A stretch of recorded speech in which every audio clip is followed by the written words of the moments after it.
हर हर महादेव। भक्तों, आज की जो कथा है वह भगवान शिव के भक्तों के लिए बहुत ही महत्वपूर्ण है, क्योंकि सावन माह के इस पावन उपलक्ष्य में आपको जो कथा सुनने को मिलने वाली है उससे आपके हर मनोरथ पूरे होंगे। शास्त्रों में कहा जाता है कि जो भी मनुष्य चाहे, वह पुरुष हो या औरत, भगवान शिव की इस कथा से उसके सब कष्ट दूर हो जाते हैं। आज हम आपको भगवान भोलेनाथ जी के ज्योतिर्लिंग केदारनाथ ज्योतिर्लिंग से जुड़ी हुई कथा सुनाने जा रहे हैं। भक्तों, हमारे चैनल का उद्देश्य केवल सत्य और ज्ञान की बात आप तक पहुंचाना है। सनातन धर्म सभी धर्मों को समान आदर देता है। चाहे आप बुद्ध के अनुयायी हो, चाहे आप गुरु नानक देव जी के सिख धर्म से प्रभावित हो, आपको ये भली भांति पता होगा कि सनातन धर्म गुरु नानक देव जी हो, चाहे गौतम बुद्ध, श्री कृष्ण हो या महावीर, जीसस हो या मोहम्मद, सभी को उसी प्रकार आदर देता है और सच्ची भक्ति भावना रखता है जितनी भगवान भोले शंकर महादेव जी के प्रति। तो कृपया कथा को पूरा सुने और चैनल को सब्सक्राइब करके कमेंट में हर हर महादेव लिखना न भूलें। कथा का प्रारंभ करते हैं। केदारनाथ ज्योतिर्लिंग भारत के उत्तराखंड राज्य के रुद्रप्रयाग जिले में स्थित हिंदुओं का प्रसिद्ध तीर्थ स्थल है। उत्तराखंड में हिमालय पर्वत की गोद में केदारनाथ मंदिर 12 ज्योतिर्लिंग में तो सम्मिलित है ही, इसके साथ साथ केदारनाथ ज्योतिर्लिंग 4 धाम में भी सम्मिलित है और पंच केदार में से भी एक है। हिमालय की ऊंची चोटियों और यहाँ की प्रतिकूल जलवायु के कारण यह मंदिर अप्रैल से नवंबर माह के मध्य ही दर्शन के लिए खुलता है। पत्थरों से बने कत्यूरी शैली से बने इस मंदिर के बारे में कहा जाता है कि इसका निर्माण पांडवों के पौत्र महाराजा जन्मेजय ने कराया था। यहाँ स्थित स्वयंभू शिवलिंग अति प्राचीन है। आदि शंकराचार्य ने इस मंदिर का जीर्णोद्धार करवाया। जून 2013 के दौरान भारत के उत्तराखंड और हिमाचल प्रदेश राज्यों में अचानक आई बाढ़ और भूस्खलन के कारण केदारनाथ सबसे अधिक प्रभावित क्षेत्र रहा। मंदिर के आसपास के सभी घर बह गए। इस ऐतिहासिक मंदिर का मुख्य हिस्सा एवं सदियों पुराना गुंबद सुरक्षित रहे, लेकिन मंदिर का प्रवेश द्वार और उसके आसपास का इलाका पूरी तरह तबाह हो गया। कथा कुछ यूं है कि हिमालय के केदार श्रृंग पर भगवान विष्णु के अवतार महातपस्वी नर और नारायण ऋषि तपस्या करते थे। उनकी आराधना से प्रसन्न होकर भगवान शंकर प्रकट हुए और उनके प्रार्थनानुसार ज्योतिर्लिंग के रूप में सदावास करने का वर प्रदान किया। यह स्थल केदारनाथ पर्वतराज हिमालय के केदार नामक श्रृंग पर अवस्थित है। पंचकेदार की कथा ऐसी मानी जाती है कि महाभारत के युद्ध में विजयी होने पर पांडव खुश तो थे, पर उनको भ्रातृहत्या का पाप तो लग ही गया था। पांडव भ्रातृहत्या के पाप से मुक्ति पाना चाहते थे। इसके लिए उन्हें भगवान शंकर के आशीर्वाद की आवश्यकता थी, लेकिन वे उन लोगों से रुष्ट थे।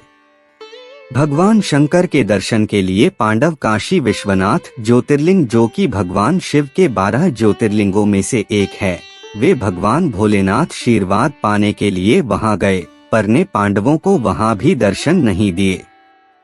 फिर पांडवों को सूझा कि हमें भगवान भोलेनाथ जी की खोज के लिए निकलना पड़ेगा। उन्होंने कई 1000 मील का सफर तय किया। वन हो या पहाड़, नदी तूफान, जंगली जानवर हो या रात का अंधेरा, पांडवों ने सब यातनाओं का सामना किया। आखिर अथक कोशिश के बाद सभी पांडव भगवान भोलेनाथ को खोजते हुए हिमालय तक आ पहुँचे।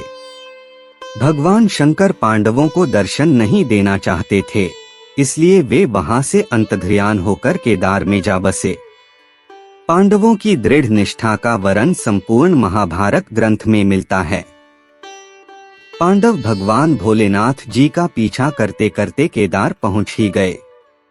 तब अचानक से भगवान भोलेनाथ ने बैल का रूप धारण कर लिया और वे अन्य पशुओं में जा मिले। पांडवों को संदेह हो गया था। भगवान भोलेनाथ जी को पहचानने के लिए महारथी भीम ने अपना विशाल रूप धारण कर लिए और 2 पहाड़ों पर पैर फैला दिया। वहां पर तिने भी पशु गाय बैल थे, सब वह से चले गए, पर शंकर जी रूपी बैल पैर के नीचे से जाने को तैयार नहीं हुए। भीम ने अपना पूरा बल लगाकर शिव रूपी बैल को पकड़ने का प्रयास किया, लेकिन बैल भूमि में अंतर्ध्यान होने लगा। तब भीम ने बैल की त्रिकोणात्मक पीठ का भाग पकड़ लिया। भगवान शंकर पांडवों की भक्ति दृढ़ संकल्प देखकर प्रसन्न हो गए। उन्होंने तत्काल दर्शन देकर पांडवों को पाप मुक्त कर दिया। उसी समय से भगवान शंकर बैल की पीठ की आकृति पिंड के रूप में श्री केदारनाथ में पूजे जाते हैं। ऐसा माना जाता है कि जब भगवान शंकर बैल के रूप में अंतर्ध्यान हुए तो उनके धड़ से ऊपर का भाग काठमांडू में प्रकट हुआ। अब वहां पशुपतिनाथ का प्रसिद्ध मंदिर है। शिव की भुजाएं तुंगनाथ में, मुख रुद्रनाथ में, नाभि मदमहेश्वर में और जटा कल्पेश्वर में प्रकट हुए। इसलिए इन 4 स्थानों सहित श्री केदारनाथ को पंचकेदार कहा जाता है। यहाँ शिवजी के भव्य मंदिर बने हुए हैं। केदारनाथ धाम की यात्रा उत्तराखंड की पवित्र 5 धाम यात्रा के महत्वपूर्ण 4 मंदिरों में से एक है। छोटा 4 धाम यात्रा हर वर्ष आयोजित की जाती है। केदारनाथ यात्रा के अलावा अन्य मंदिर बद्रीनाथ, गंगोत्री और यमुनोत्री हैं। केदारनाथ यात्रा में शामिल होने के लिए प्रति वर्ष मंदिर के खुलने की तिथि तय की जाती है। मंदिर के खुलने की तिथि हिंदू पंचांग की गणना के बाद राखी जाती है। केदारनाथ धाम यात्रा की उद्घाटन तिथि अक्षय तृतीया के शुभ दिन और महाशिवरात्रि पर हर साल घोषित की जाती है और केदारनाथ मंदिर की समापन तिथि हर वर्ष नवंबर के आसपास दिवाली त्योहार के बाद भाई दूज के दिन होती है। इसके बाद मंदिर के द्वार शीतकाल के लिए बंद कर दिए जाते हैं।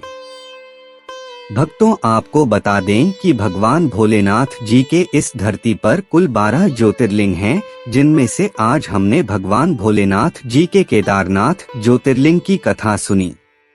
ऐसे ही बाकी ज्योतिर्लिंगों के पक्ष में भी बहुत ही सुंदर और रोचक कथाएं हैं, जो कि हमारे चैनल पर उपलब्ध है, जिन्हें आप सुनेंगे और जानेंगे कि भगवान भोलेनाथ के ये सभी ज्योतिर्लिंग कहां से उत्पन्न होते हैं।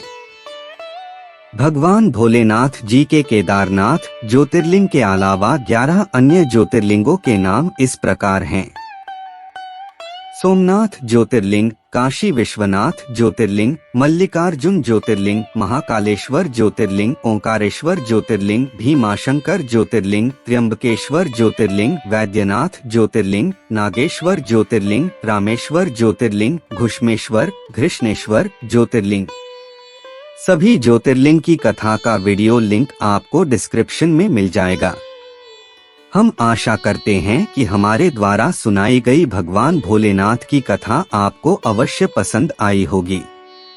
चैनल को अवश्य सब्सक्राइब करें, क्योंकि आपको नई वीडियो की नोटिफिकेशन मिल जाया करेगी।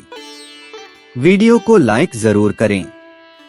कमेंट बॉक्स में हर हर महादेव लिखना न भूलें। सावन के इस पावन माह में आपको हर तरह की खुशियां मिलें। धन्यवाद।